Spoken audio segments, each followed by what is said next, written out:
Hi, welcome to Fiberchats. My name is Irina. I'm the host here. And my guest today is somebody I planned to interview for quite a while, but we both have been busy. So I'm so glad to have Paola on my channel, one of the founders of Myak Fibres. Welcome to Fiberchats. Thank you, Irina. I'm so happy to be here. And I it know it was took us a while to coordinate, but I'm here. right. Well, it was so lovely to meet you at Folk and actually to see and to feel all the yarn and to see all the beautiful colors you're creating with it. But tell me, how is Italian girl from a village in Italy finds herself in Tibetan grasslands? Tell me your story. Well, it's actually a very long story that started many, many years ago. But in a nutshell, I was fascinated with Tibetan culture and Asian culture in general. And I actually studied Oriental languages. I went to college in Venice to study Chinese specifically and moved to China in 1990. So that was that dates me a lot.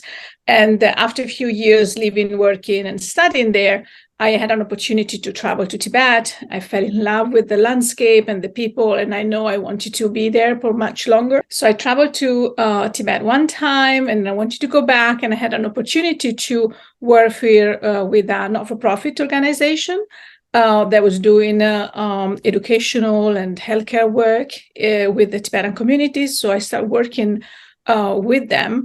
And I moved to Tibet. I moved to Lhasa, which is the capital of Tibet, and I started traveling and working there. And slowly the idea of working with the nomads and the fibres came to mind. And, it slowly happened. And then I met Andrea, who is the co-founder. We are friends. He's a veterinarian. We met on the grasslands. And working with the nomads, we tried to figure out how, in a way we could work with them and not just bring the usual non-profit help in giving money or doing things. And we came up with the idea of working with the fiber. Well, slow down a bit because this is much longer story than we're trying to portray.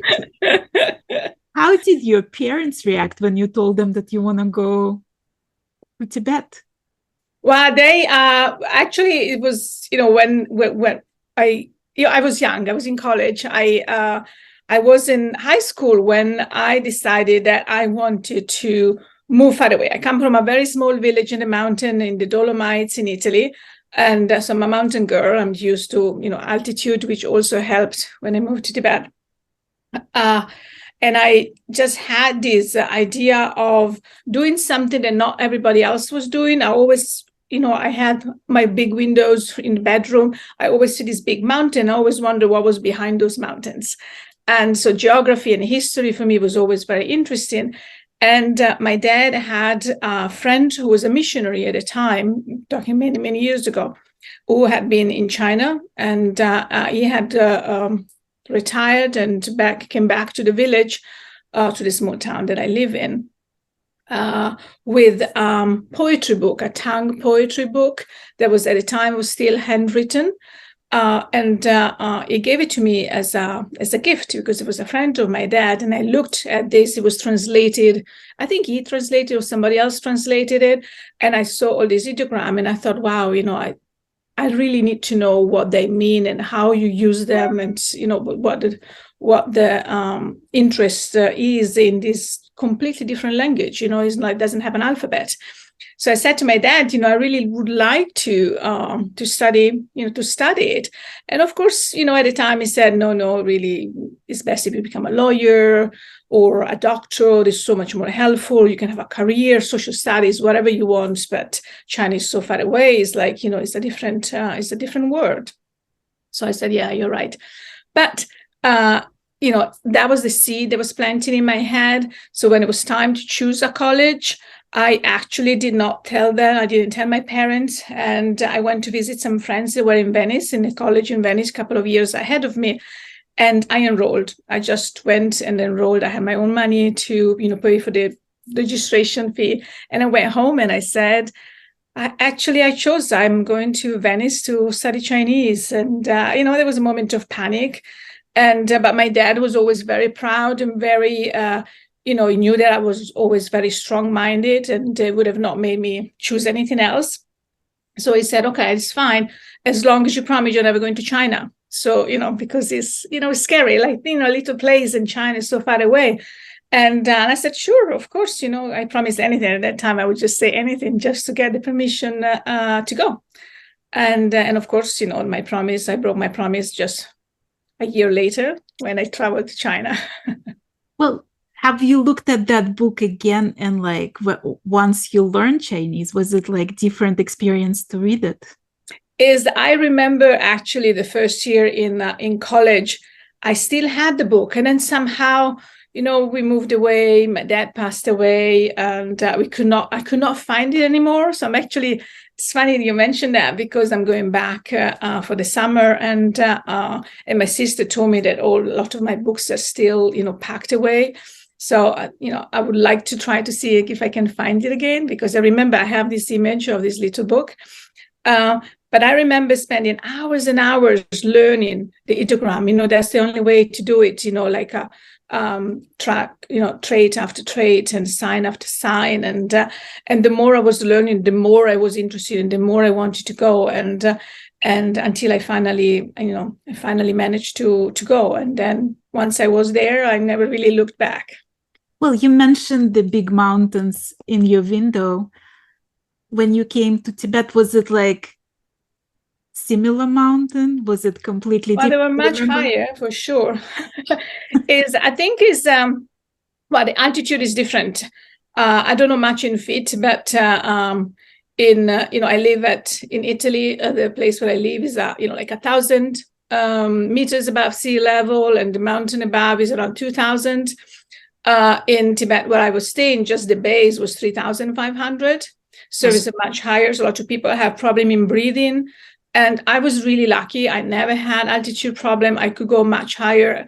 I went and stayed and lived at 5,000 meter, which is like, 13,000 feet, I think. And I never had a problem. I never had a problem sleeping. A lot of people had insomnia. They couldn't walk. They would just faint. They would, do a lot of things. I think that my upbringing definitely had me up. I was strong and healthy and much skinnier, so I could just go climb the mountains, no problem at all. So it was, I really felt at home. I must say that not just for the environment or the mountains, but the people. I think that the family values that Tibetan have is very similar to Italian values. The much we cherish the family. Family comes first. How we take care of the elders. The respect that we have for everything is very close. So I felt really, really close to the culture. Right. Well, tell me a little bit more about the nomadic tribes from there, because even though there are similar values, the lifestyle is like very different from you growing up in the same place, because they move with the yaks, right? Yeah. They sort of follow the grasslands. Yeah.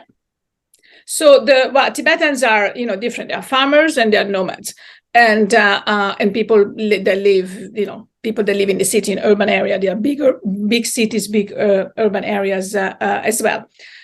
So I met all of them. The area where we were working was more rural. A lot of the farmers, when we had the opportunity to work with the nomadic herders, it was a completely different experience. So what they do, they have, of course, Tibetan nomads. The most precious animal they have is the yak, which is a domesticated animal. What they do, they move from the winter pasture to the summer pasture in spring, or as soon as the snow melts, that they can start moving. So they move with everything they have. The yaks carry the tents, their utensils, their clothing, everything, and they move up to their pasture. Each family has allotted area that is now fenced off, which has been created over the years, created some little problem of overgrazing and environmental issues as well, because before the yaks, the grassland was not fenced off. It was easier for the yaks and the animals to move. But what they do, they just move there. They have their tent, and they spend the summer. So the yaks roam freely anyway. They don't have huts, even in winter. but some of the nomads have maybe like a house in winter and an actual a dwelling so that it can stay warm. And a lot of the nomads as well, sometimes some of them live at a higher altitude as well, so they have their homes, and the others just spend the summer in the tents. They use yak not just for wool, right? They use like everything, and they use everything. There is a lot of misconception about Tibetan being vegetarian, for example. There's no vegetable, there is no, you can't really plant much there. And if you go to the city, you have markets, you have vegetable coming from grassland, from other places. But the yak is, they call it the treasure of Tibet because it's everything to them. So they eat the meat, they eat what they do in winter, they have fresh meat. And in summer, they have the dry meat. So during the summer, they put all the dry meat up to dry so that they can have it from the year before, so they go around and have, it's like a jerky kind of thing, right. If, for a reference for more American maybe. And they have like turnip, potatoes, some carrots, things that grow in the ground. Mainly, they don't need bushes, so they don't have trees or big bushes with apple or other things. And so the meat is the main substance. They have of course, the milk. The milk of the female of the yak is called dri, is the most important, because with that, they milk, yak is milked, or the dri is milked twice a day, morning and evening. I produce very little milk, maybe like a liter a day, if anything. It has a very high fat content, very close to the goat's milk. Just to give you an idea or comparison for people that don't know, like cow's milk has a 3.5% of fat, and the yak has 6.57%, like a goat milk.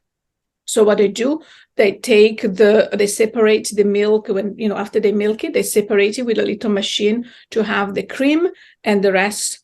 So with the cream, they make butter, and then they make yogurt.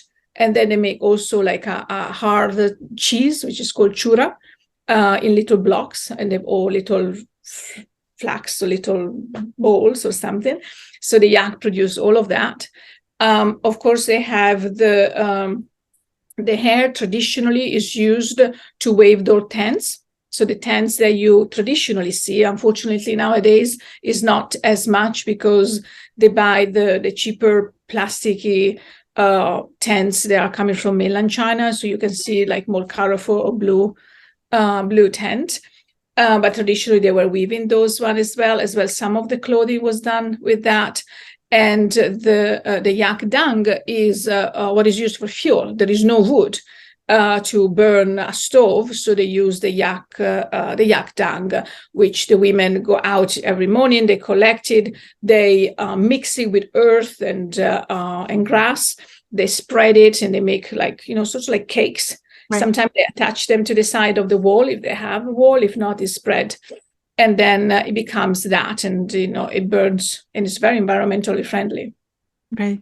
Well, I'll ask you about the milk, because you found yourself, more about it than you just mentioned in that brief sentence. You actually got into the whole cheese production. Tell me that story.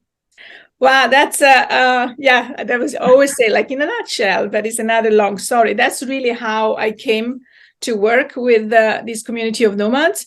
The foundation that I was working for in another area, which is the area where now Myak is, really collects the fiber, and was having a little cheese production project. So we were trying, because of the milk of the tree was very rich, and it was one of the few things that the nomads had available in abundance. They had started a little cheese production in the middle of nowhere. They had built a little cheese factory, and they were producing cheese.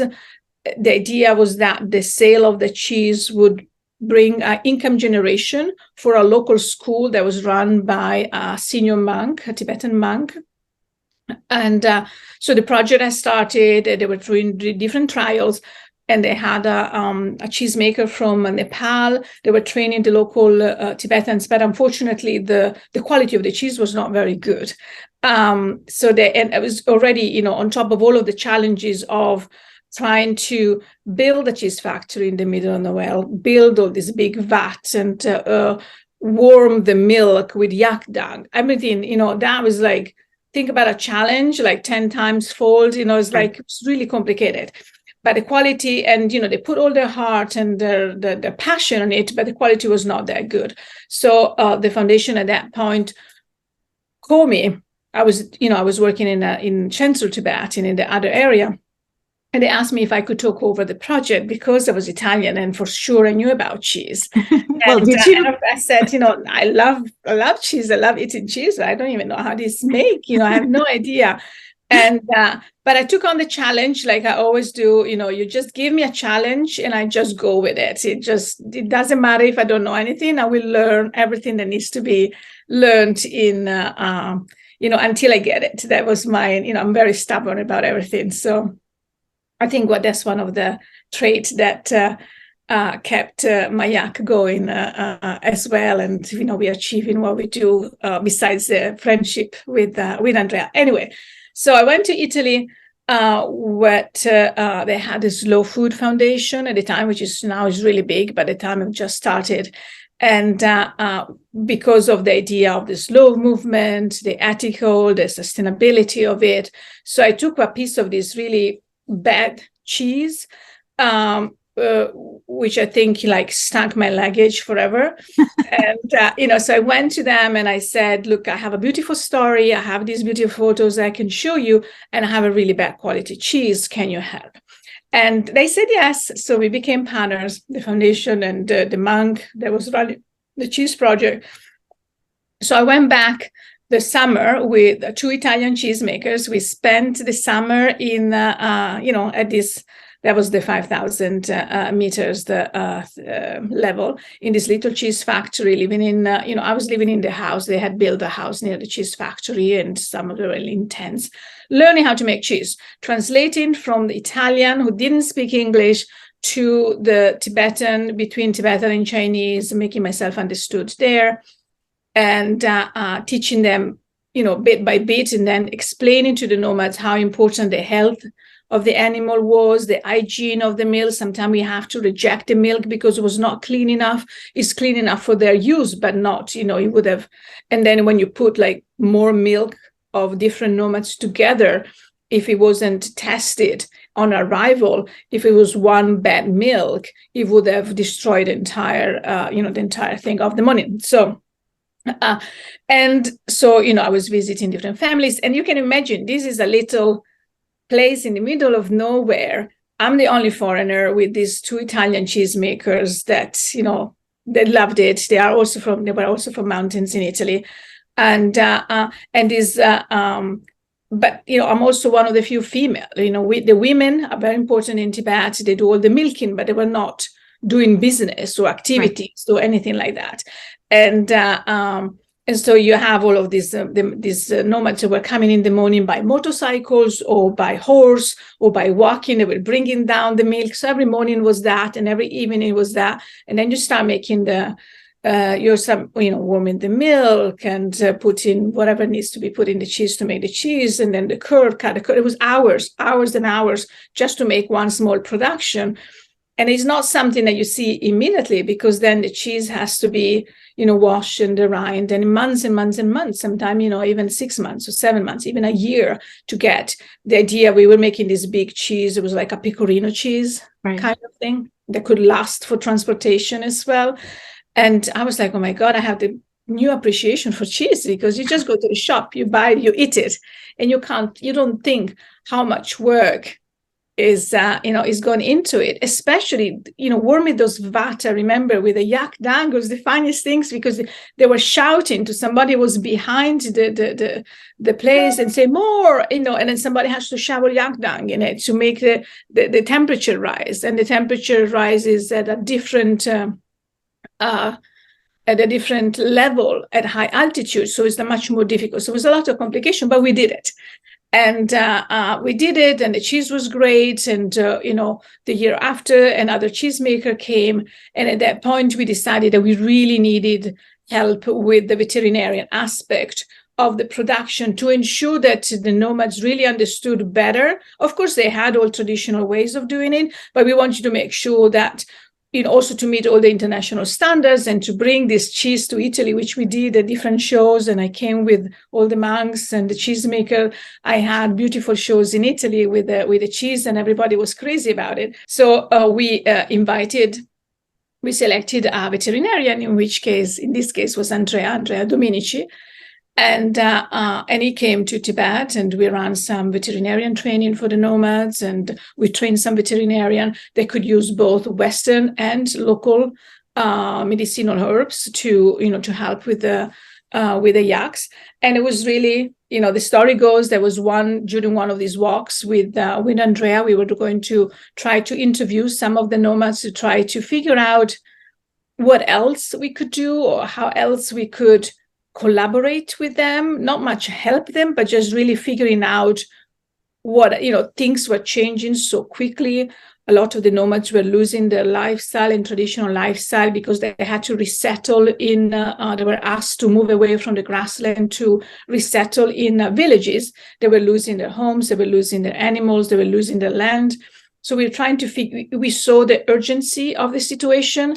And we were trying to talk to as many people as we could to figure things out.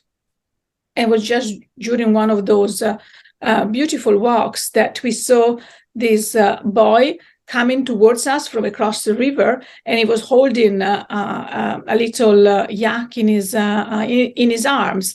And we were like, "What is he doing? Why is he carrying the yak?" And plus he crossed the river. Now there are no bridges, so if you want to go on the other side, you have to go inside the freezing water and just walk across and hope you don't sleep.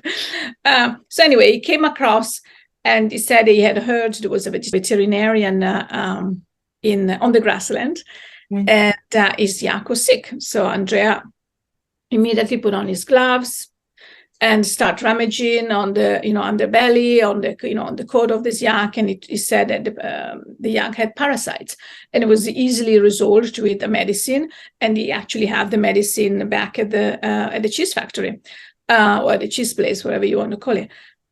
So we told him, we are going to bring the family, just let us know where you live, and of course he pointed up to a valley So we said, maybe you have to come and get us tomorrow. So the next day we did like hours of hiking to get to this place. We met the family, we gave them medicine, the yak got better.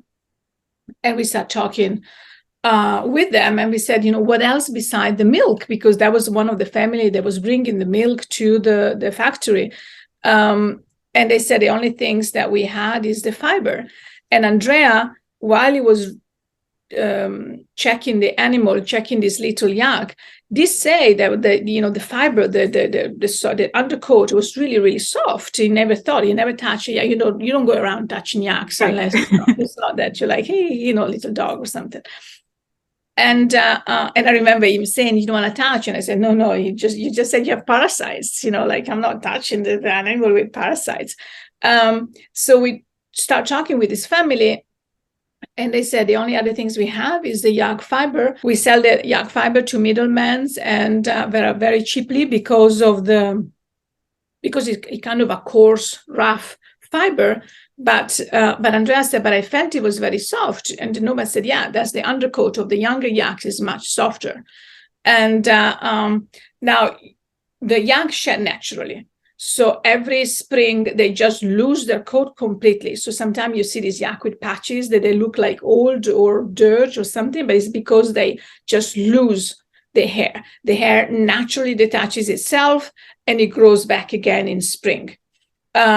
And then, at the height of the summer, depending also what they eat, then is the best luxurious yak that you see, like prestigious and with all of the new hair coming out. But at the beginning of, also they're very skinny at the beginning of spring, especially if the winter was tough. So we took a sample of the fiber of the undercoat of the younger yaks, and we took it to Italy. Andrea comes from a very famous textile area in Piemonte, in Italy.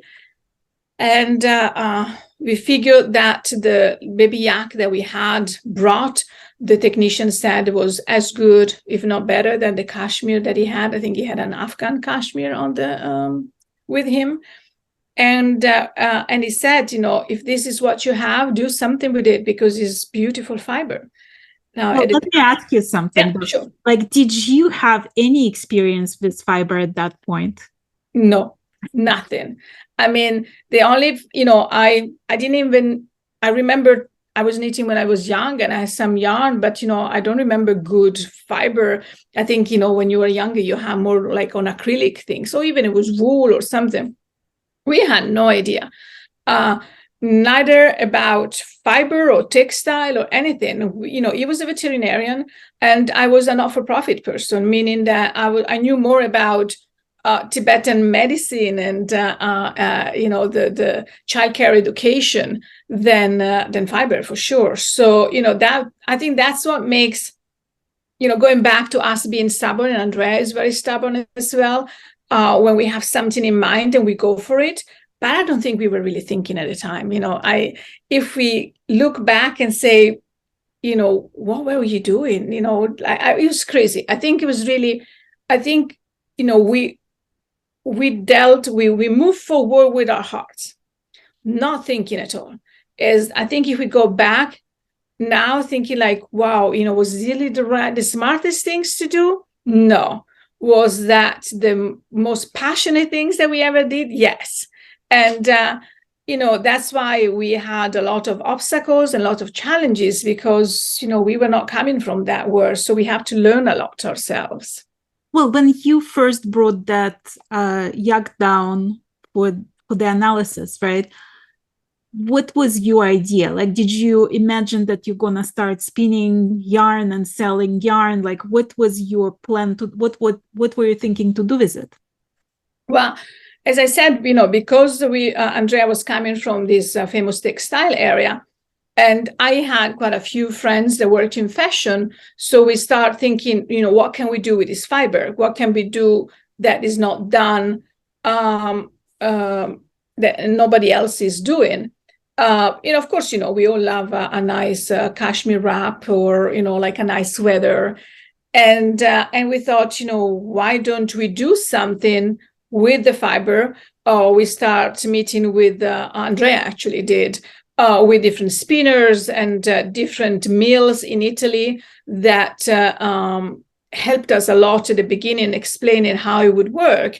And then we thought, oh, okay, that sounds cool. Why don't we start a fashion company? And, I was like, oh, cool, we can make our own things and we can have the nomads, we can buy the fiber, we can spin it in Italy. And we had very clear idea. Now, the fiber, I'm trying to see if I have it here. Yes.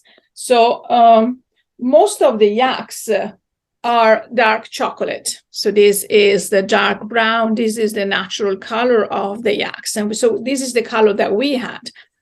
And we said, whatever we do, whether it's fashion, collection, homeware, this is going to be the color. We don't want to bleach. We don't, because to us, bleaching is like ruin the fiber and not just the quality of the fiber, but thinking a long-term the effect they could have on somebody's skin.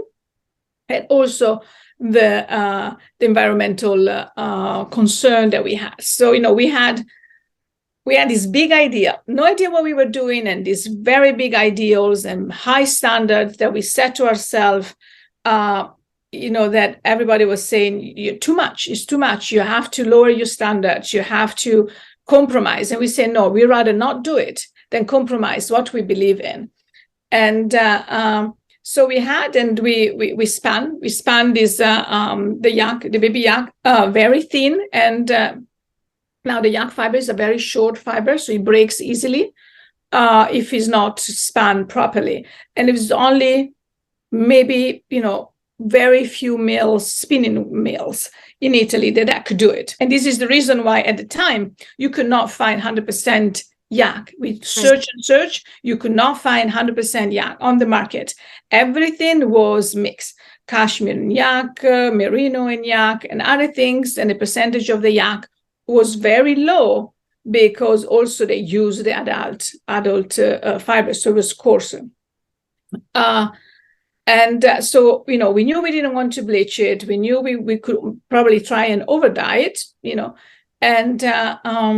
and we decided that maybe the best way was trying to do something like simple, like, scarves and wraps and blankets.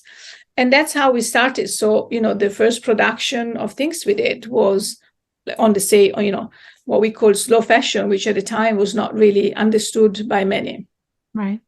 Well, when you talk about cheese production, you actually brought Italians to Tibet. Yeah. Why did you decide to do it in Italy for the wool production? Why not create a mill there and let them do it? Again, the expertise that you need to spin at the quality that we wanted was not possible there. It would have taken, Tibetans have a weaving and spinning tradition, but for much coarser things. So as I said, they were using for their tent, for some of their clothing, for some of the table runners, or carpets. I mean, Tibetans, Tibetan carpets are famous all around the world, and they use wool for it, but not the yak fiber. And we knew that, but the simple reason is because we are Italian, and we wanted to bring together the beauty of Tibetan culture and the beauty of Italian culture. I mean, the Italian textile is famous all around the world, so the best mills are in Italy. And it was easier for us also, to build a mill in Tibet would have been an investment that we couldn't possibly afford. It would have been taking years to train people, bring the machine. It would have been, probably like, millions of dollars to try to do that at the altitude. So that's why we opted to have a cooperative, big group of nomads all together. We talk to them and say, we can buy at a very good price, a higher price, anything that you can find on the market. We source the fiber from you. We de-hair it. So we separate the coarse hair from the thinner hair, the best hair. Locally, we wash it. And then we also knew that we did not want to have any additional production like others do in mainland China. We wanted to make sure that we avoid the middleman and have a very short chain that we control every step of it. And that could, also the environment, for example, in the Italian mills that do the spinning, the water is recycled. And so we wanted to make sure that we bring these two, the two cultures together. Right. Well, let's talk about what happened since then, right? Because you first started with creating these scarves and wraps and what have you. And now you have the full line of not only yak wool, but also the cashmere and all different things. Yes. So let's talk about that progression. Like, how did that happen? So we, as I said, we started with let's say the fashion collection. We had, these beautiful wraps and everything else, and we sold to, as every single little company starts, friends and families, and people loved it and bought it. And then we reach out to more people to try to help us. So we had a designer, and we tried to enter the fashion market. So we had the press day, thanks to other people that were helping us. We show our collection to department stores here in New York, especially. I was living here, so we had the connections, and very important brand. Department stores came and they loved it.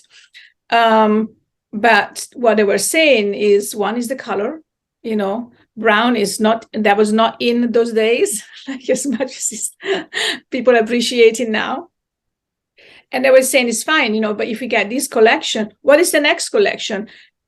Think about, again, the two of us, we put in all we had, our own money, our own investment, our own time to just produce the first collection. And we have not even sold the first collection. And people were saying, how many collection can you do a year? I was like, what do you mean? Like the season, the spring collection, the cruise collection. I would say, that's it. We're talking about slow fashion. We want these pieces to be something that people buy continuously and they become heirlooms. That was our idea. And I believe that if we had started then now, that it would have been a completely different thing.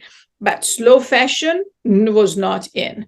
This, sustainable, ethically sourced, I think was, at the time, was considered something ethnic that you can find in the little local market, but not at the, at the big department store. So we were too early for the times. And so we were selling, we didn't have huge quantity, we were selling, but we thought if we want to do something, we have to think about something else. And luckily at that time, one of the person that was helping us asked whether we had thought about using the yarn, or the yarn that we had at the time. We had cones for the hand knit, for hand knitting. And I remember I was very surprised that this person mentioned that, because I had no idea. I mean, I had not knit since I was young. Right. And Andrea, of course, doesn't knit. And I was like, who knits these days? I was like completely out of it. I've never seen somebody knitting. I think now I turn around and I see, I observe now. I go to the airport and I see people knitting. I go on the subway and I see people knitting.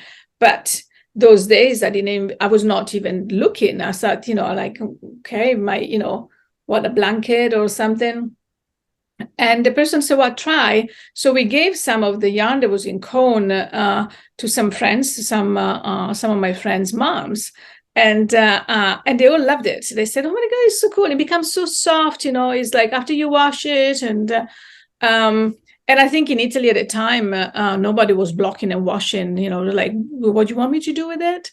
We're just making it, iron it, and that was it. And it's mainly about children clothes. And we had some really lovely things. And this person that told us originally was actually working for Vogue Knitting magazine at the time. And so we said, okay, that was a big jump. And I think a jump that scared us. But Andrea had this leap of faith in me when I said, let's go into the knitting yarn and see how it works. And if not, we'll figure things out. And he said, are you sure? So the two of us start learning about weights and knitting and needles. And I remember, we with this person that helped us, we start doing the spinning, particular spinning. We found the people that were doing the skeins and explained to us how the twisting, everything, was like, and we kept saying, but that's it, that's the color that we have. And I think we had a darker color. Oh yeah, that's the one. It's something darker than this. We decided to try to over dye. Mm-hmm. And we became to do our burgundy, which is the first two colors that we had. They actually look really beautiful together. Yes. And, I was like, that was it.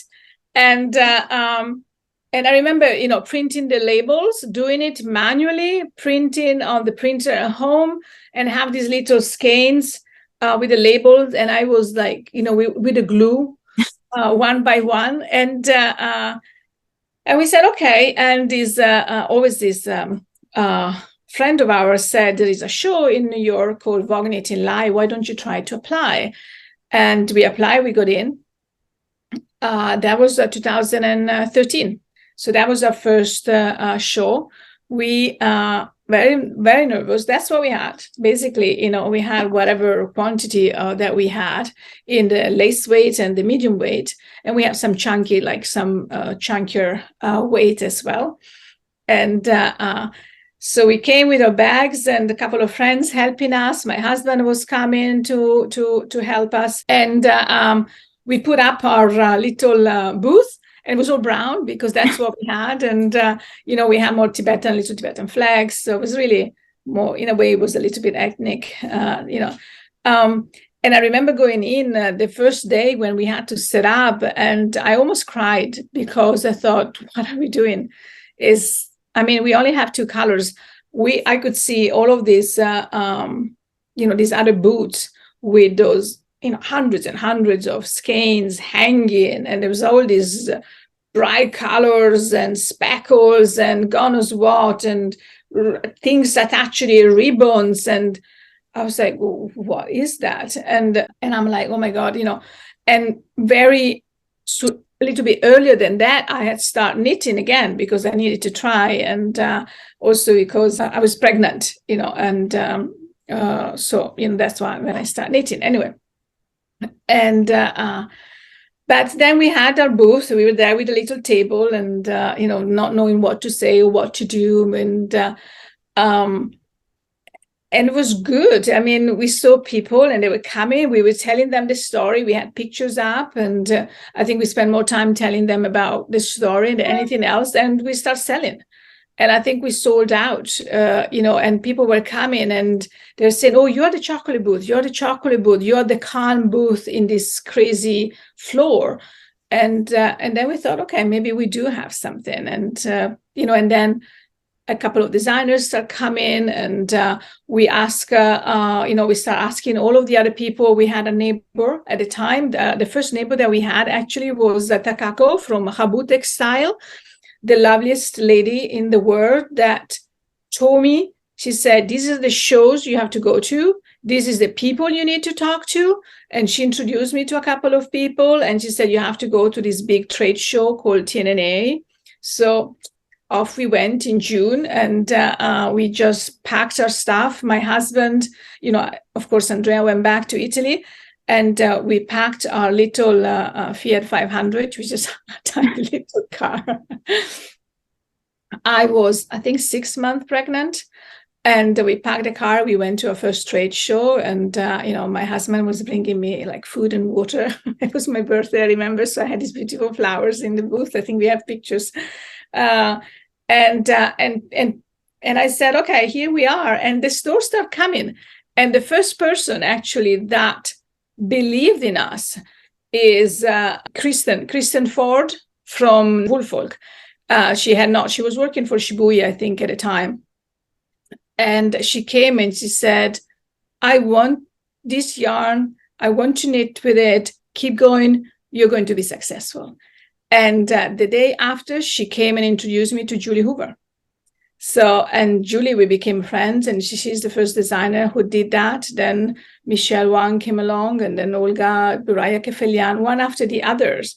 And slowly, but it took years, slowly, every year, going to these shows and introducing, we slowly start expanding the line. We were able to purchase more fiber from the nomads.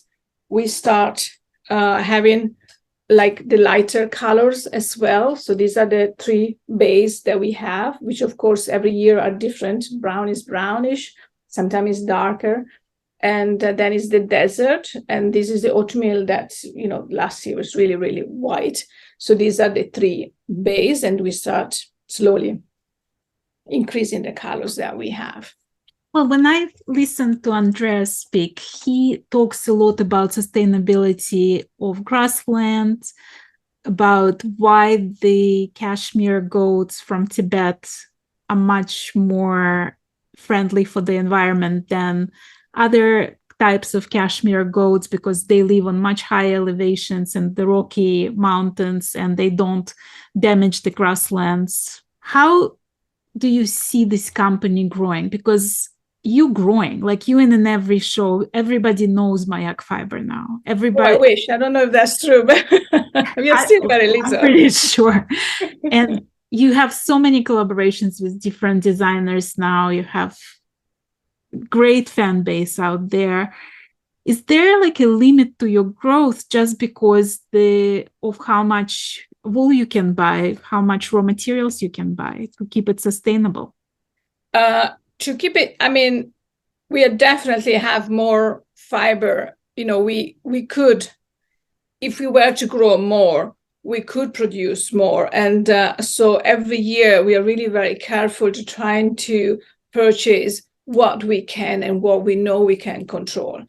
If we had more sales, we could buy more, to be honest. You say we are big. I think sometimes there is, but we are not, compared to other brands that they sell so much more but it's easy, because they just have to order the yarn, the base wool on, I'm not saying Amazon, but they buy it from the wool people. And for us, from the moment that we decide for next year, this is how much yarn we want, it's almost like 10 months goes by before we actually have the skein in our hand. So is always like a long projection, and sort of like the forecast is like, are we going to sell more? And we don't want to.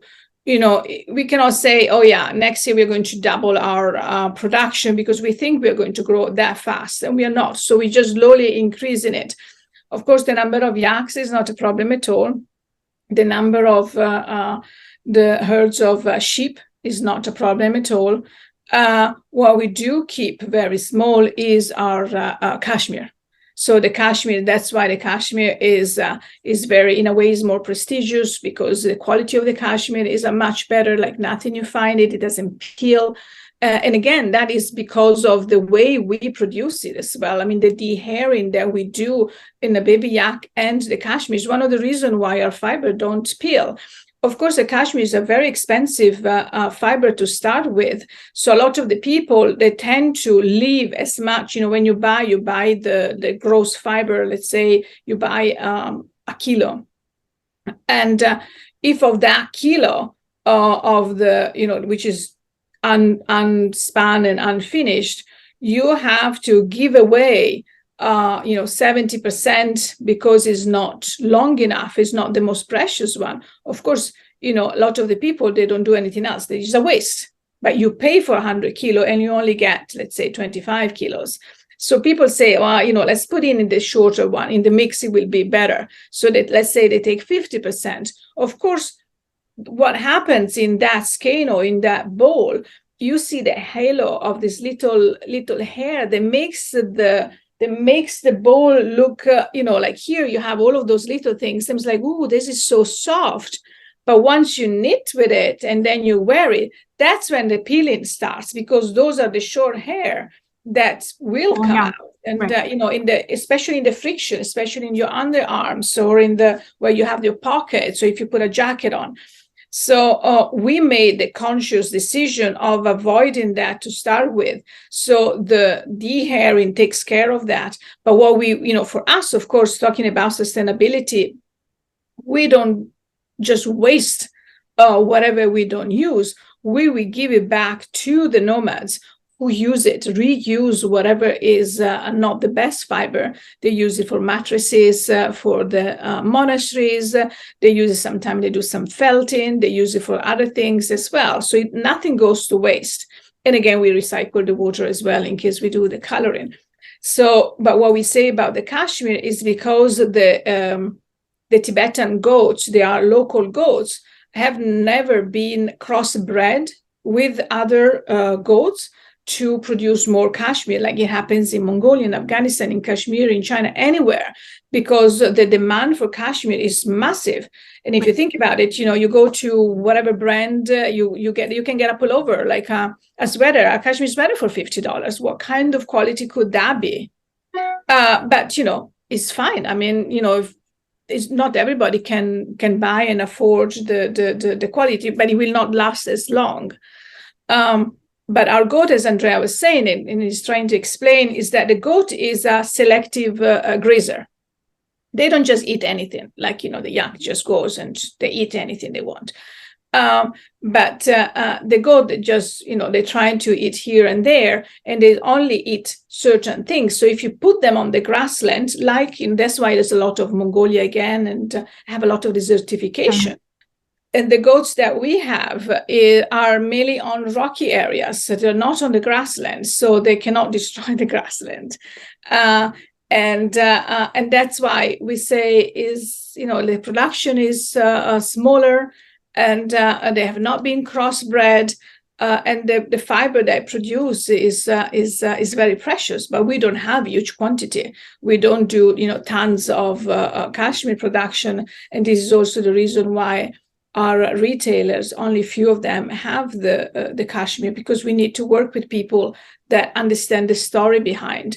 for us, we always say we are not a yarn brand. We are a social venture, somebody that want to help a particular, community. So for us, that's the most important. The moment that a brand will not fulfill the social aspect, I don't need to sell yarn for that. Well, let's talk about the marketing side of that, because your yarn is like one of the most luxurious yarns on the market. And as a result, it's one of the more expensive yarns. So people can come to Vogue Knitting and get maybe a skein for $25, and then they can get for $25 like 50-gram skeins maybe at your place, right? What was your philosophy about pricing, and how do you explain it to customers? How do you educate the consumers? I think pricing has been, there's a lot of misconception about the fact that a lot of people say Myak is an expensive yarn. Yes, it's a luxury yarn because it has the baby yak in it. And the story behind proves it, that it's not, any fiber. Now we're talking about baby yak versus a merino wool. I mean, again, merino, you can just find it. So people, I think it also is question of branding. People have no objection in paying, $30 or even $35 in case, if you're American, for a hand-dyed skein of merino, a superwash merino on the market because it's attached to a particular brand, or, there's more famous. They have no problem in doing that. But when they say that is ethically sourced, sustainable yarn, baby yak, which is not merino, is a precious fiber produced in the utmost ethical way, coming from far away, traceable, spun in Italy, and is let's say at $25, they say it's too expensive for the same amount of yarn. And that is a misconception, because why that one? That's wool. It's a merino superwash that, a lot of brands use, and they have the same base. And the same way, like, why a hand dyer, one charges 15 and the other charges 40. It's the same wool. They just dye it and is hand dyed. And so there is a little bit of misconception about us being expensive. Also, if you think, there's some with the lace weight, so you can knit a sweater with just 3 skeins of a yarn. So, like a shawl only takes, 2-3 skeins. That's my favorite thing about lace weight. Like, it can last you forever, Yes. So it's like, we made these double, triple hats with just 2 skeins. So I think is the only way that we could do is to educate people and tell them, but also is you can buy a lot of wool, and and by all means, everybody should buy what their budget and what what they can afford. So if they cannot, they say this is too expensive, which is fine, but also the skeins of this baby yak sweater made with baby yak will last you forever. Right. And is not peeling. It gets better with washing and blocking, and you can pass it on to your to friends and families. While something else, if you buy like another wool, and especially whether it's hand dyed or not hand dyed, you might get bored with the colors. The quality might not be. It might felt. So it's like, people should also take into consideration and ask yourself, where is your fiber coming from? Right. What damage do you do to the environment by buying something that is not sustainable or traceable? What I loved about your booth particularly, you have a lot of kits. So you have a lot of collaborations with designers.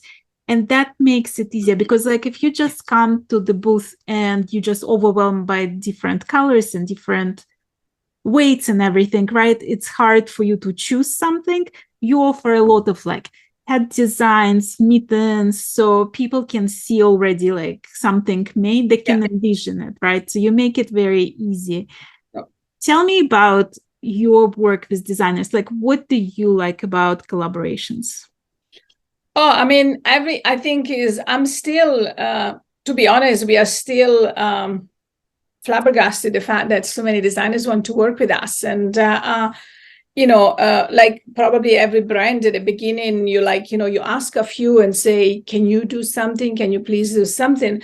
And now I think it's two ways. First, we have established a relationship with some designers that they keep design with us over and over and again.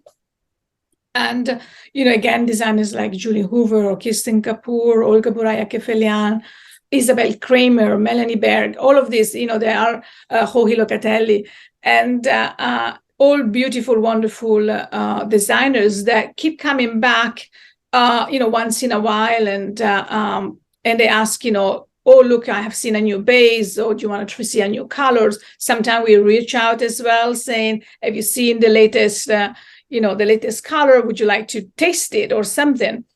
And that's how we work. And we literally, with some of them, just became very good friends that we chat and we help each other. I think for us, it's very important to try to support each other in the industry. And I think, what we are told is that we are happy to promote other people as well. We just don't promote ourselves. So if I see something that is pretty on Instagram, I throw it on the story, say, hey, have you checked this one, even if it's not made in a yarn. So that's one of the things. The other thing is that more recently, we have a lot of young designers or designers that are not as known as the sort of, the top 10 kind of thing, whether you want to do it, which I don't really like to say that, but and they reach out and say, I would like to design with your yarns. And we always say, tell us what you would like to do. We are happy to give yarn support. We have given yarn support to so many people for design that have never sold us a kit. Never. But I'm happy to do that because I know how difficult the struggle is, and not, especially for young designers or designers that they might not be able to afford a yarn to make their design. Right. And it doesn't cost us that much to support that person. And whether it pays off, it will not pay off in money, but it pays off in our heart, because that means that we give. There's a couple of new designers that have published, and then they came back and said, can I publish again? Now, at the third one, I say, I'm sorry, because, you have to at least pay a little bit because, right. It didn't work out, but we can see them growing. And what we love is to actually see some of the designers growing, and we try and we say, we can throw our support behind you. We can push you. We can publish. We have newsletters. We put it. We highlight it, and we do what we can. And I think that if everybody in this industry would work a little bit more together rather than against each other, or I don't understand why it has to be a competition all the time. And we work very, very, very well with other brands. We collaborate with other brands. We start collaboration with other brands, and we work very well with other brands. And we always say, look, mix and match. Is more recently, Olga Buraya-Kefelian has done this beautiful design, and Lavagna Patricella with our Tibetan Cloud and Spin Cycle, put them together. We have done collaboration with La Bien-Aimée. We don't sell those kits. We just tell people, look, it's possible. Just mix and match. And I always say, use your stash by all means. Knitters have so much yarns very often, and so much people say, well, this way you're not selling yarn. But yeah, but you have yarn in your stash. Just dive in your stash and see what you have.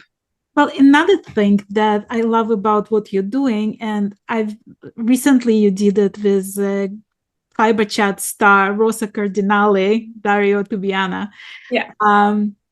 You're doing the knitting retreats, and you've done a few of them, and I always watch you on your YouTube channel. And by the way, guys, if you're not yet subscribed to this YouTube channel, to Paola's YouTube channel, I'll put the link in the description of this video. So go say hi, subscribe, you know what to do, right? We talked about how to support other people. Tell me about the retreats, how much fun it is, or how stressful it is to plan something like that. It's funny you mentioned that, because this is the week. Next week we have I'm flying off to Italy for the next retreat with Jorge Locatelli. And is in my hometown. And this, I feel, is the most stressful one that we have created. But it really came about because I travel a lot.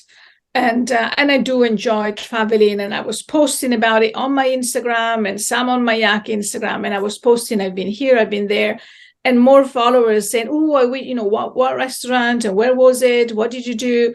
And people start saying, "We would love to come with you to Italy, to discover more about Italy through your eyes." And I'm like, "Why would you do that?" I was like, it was really weird for me in a way. And then so we talked with Andrea, with Andrea, we talk every day with Andrea. And again, if I can just step back a second, people think that Myak is a big brand. It's 4 people. I think 3, but it's 4. It's just 4 of us. I'm the only one in the United States. I have somebody helps me in events here in the United States. And then we have 3 people in Italy, Andrea and Elena and Carlotta, that help us there. And we do have 1 person with Andrea in China as well, Laura, that help us there. But that's it. We do everything ourselves. And from the, everything from the production, the shipping, the graphic, the website, the orders, the wholesale, the design, everything. So, bringing in a retreat, which such a small team is always a challenge on top of the events that we do. But we thought, okay, let's do one and see how it goes. And so the first one was actually with Melanie Berg a few years back. And as soon as we publish, people start coming and people start asking for more. We only had 1 a year, and then we did 2 a year, and now we're doing 3. And we do like a spring, summer, and this is the first year that we do 3 a year. So we'll see how it goes. And then the next one is in September, again with Melanie Berg. We wanted her back and see after how it is to have her back. We choose different locations. Right now, a couple of the locations have been, we moved around in Piemonte. We thought what we want to do is not just the knitting experience with the designer, but also bring a little bit of a love for Italy, the food, the wine, the farms, the local artisans, and the landscapes. So what we do, we just pack these retreats with lots of activities, and people keep coming back. That's the nice thing, is that we see people every year coming back to one or the others, and then we have new people coming, and we establish friendship through these retreats. Like I just been to Nice City, Montreal, and for the show, and in my booth I had to help, at least come in and help 3 people that had been to at least one of the retreats. And they were coming and say, okay, one that brings coffee, the other one that moves the yarn, another person that helps me, and so we always say Myak is like a family that just grows. And the same with the designers. Some of the designers say, I want to come back. Can you do another one? Can I do another one? Or some others, of course we have to book them in advance. And we want to make sure that the people that come, we always have the option for the non-knitting friend or partner. And we see more and more people coming with their partners, their husbands or partners or whatever.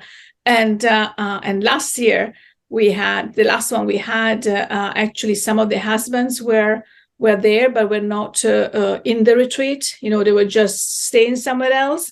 And on the second day, they came and said, can we join your activities? Can we actually come in? Because it's so much more fun. You organize everything. We don't have to think.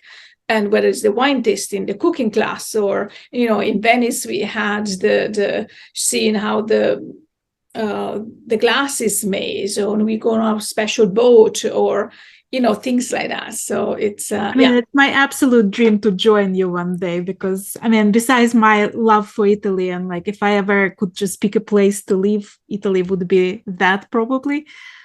But it just like I always see your pictures and you sharing it on Instagram and on your YouTube, and I love seeing those pictures, and it always looks like so much fun. So hopefully one day soon I I can join. Hopefully, yes. Let us know when you want to come so we can figure something out. That sounds great. Well, thank you so much, Paul. Thank you for joining me today. Thank you for sharing your story with me. And I always love seeing you. It was lovely at Vogue. I hope to see you soon at Rhinebeck or somewhere before that. It was so lovely to have you as my guest. Thank you. Thank you for having me. I've been following your channel. I see all your lovely interviews. So we are honored that you chose us to be in your channel. And hopefully we will see each other soon in person again. And thank you, everybody, for listening in. Thank you.